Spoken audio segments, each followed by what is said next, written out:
was at the farmer's market today, and I got this handmade balm from a really nice lady that we had a great conversation with.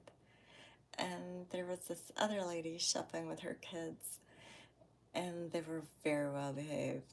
So the two of them, like the lady selling the balm, complimented the kids of the other lady and said, "Your kids are so well behaved. If my kids, were here by now, they would have been, running in different directions."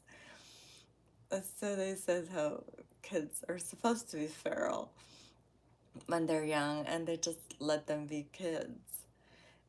And I thought this is what we lose. We lose our inner child. We lose that spark, that sense of curiosity and wonder and adventure. At least a lot of people do. Some of us don't. But as people get older, uh, they adopt more and more of this condition and seriousness, and this is how life works. And because I had this bad experience doing this thing, it means that it will always be like this. And because this thing didn't happen the way I wanted, and people get disillusioned, but some of us don't.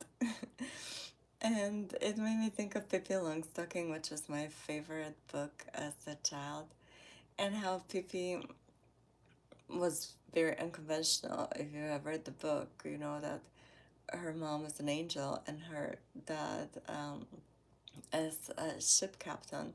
So she lives by herself in Villa Villacula with her horse and her monkey, Mr. Nelson. And Tommy and Annika are the um, kids next door. And they make friends with Pippi, and Tommy and Annika come from a very normal family. And some of the things that Pippi does really surprise them because Pippi is very unconventional, but she has really good values and she always protects the weak ones, and she's very, very honest, and she's also very strong and knows how to take care of herself. And I thought, this is kind of my role model. I never want to be normal because to me, normal is very boring. I want to be natural. And Pippi is very natural. And what happens to us with all of the conditioning that we undergo is that wildness gets suppressed. And let's say if we're in a table full of people and they're expressing some opinion that we don't agree with, or if people are bad mouthing somebody or making fun of somebody and we feel deep down inside it's wrong, just so we don't upset them, we tend to keep quiet.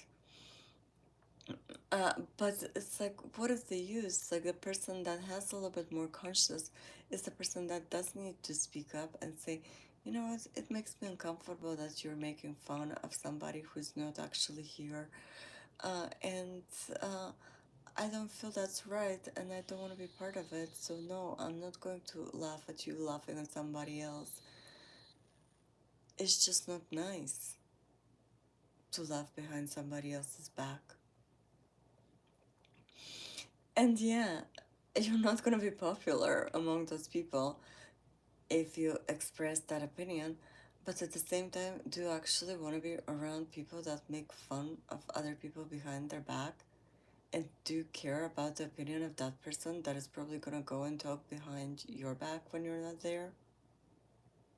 So if we start to think a little bit more about those things, then all of a sudden it's like, why am I people pleasing and trying to earn the respect of some people who don't even respect themselves or other people? And if we could be a little bit more brave and bold and honest and natural, maybe the whole world would be a little bit different.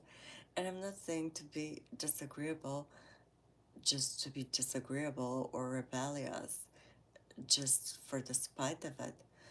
But I'm saying to be true to oneself, to be natural, to be honest, and not to do what is expected of you, and not to do the thing that's, is gonna gain you approval and belonging somewhere where you don't even want to belong. But just do what feels good for you and live your life in a way that is authentic, even if it's different from other people, because this can make them question their own life, and we can all learn from each other. If I find a way, like I have, to travel uh, cheaply with a pet and house sitting, and I share it with people, and they get excited about it, and they're like, "Oh wow, I didn't know we could do that." And I tell them, "Yeah, I love it because I get to stay at somebody's home. I get to live like a local. It's so much more fun, and I don't have to pay for accommodation. Isn't that fun?"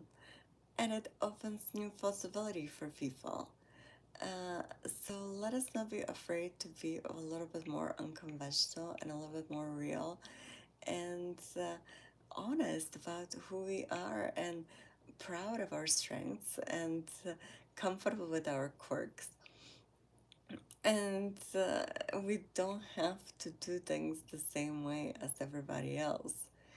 Uh, we can do them the way it works for us. Like one of my favorites, and that's my other blog and YouTube channel, Thing Finder. As when Pippi, Dummy, and Annika played Thing Finder. And what that is they go around the neighborhood looking for things. And Tommy and Annika get really excited because they think they're going to find some treasure. But when they start walking around with Pippi, she discovers like an old tin can and gets so excited about it. And it's rusty and old. And Tommy and Annika are like, Pippi, what are you going to do with this piece of junk? And Pippi's like, I can use it for so many things. I can put it in my hand. It's like, oh, everything is dark now. And she's just having fun with the most ordinary things and using her imagination and not looking through life as grown up and all serious. And it's like, oh, ew, you could not do, oh, don't touch this. This is trash. Oh, whatever. I was like, oh, why are you being silly? It's like, why not be silly? Why not be imaginative? That's what makes life fun. And when people get too serious, it's when they start to die on the inside. So I recommend reading Pippi Longstocking. It's a really fun book to read as a grown up as well, or to your children if you have children. And just to kind of remember to look at life with a little more curiosity, a little more imagination, a little more wonder, a little more magic. And at ourselves the same way. It's like I never wake up the same person as yesterday. Every day is a new adventure, even if I'm doing the most ordinary of things. Because I notice things, I imagine things, I go deeper into things, I contemplate things, I always want to learn something new, I create things. So every day is very, very rich because my inner life is very, very rich. And because I don't have somebody else's vision of how the world should be and trying to fit in it and ignore everything else. But I aim to stay open for other opinions, for other viewpoints, for just whatever arises within me, imaginings and feelings and impulses, and just flowing with the whole thing and surprising myself. It's like, oh, I can do that. I'm yawning. I didn't know I could do that. And there's so many things that you don't know that you can do because you don't want to try, because you're afraid you're going to fail. But there's no failure, it's just experiment and having fun with the experiment and seeing where it leads you. And sometimes the mistakes lead to the best inventions. And, or they don't have to lead anywhere, it's just the doing of the thing that's enriching you. It's the creative life.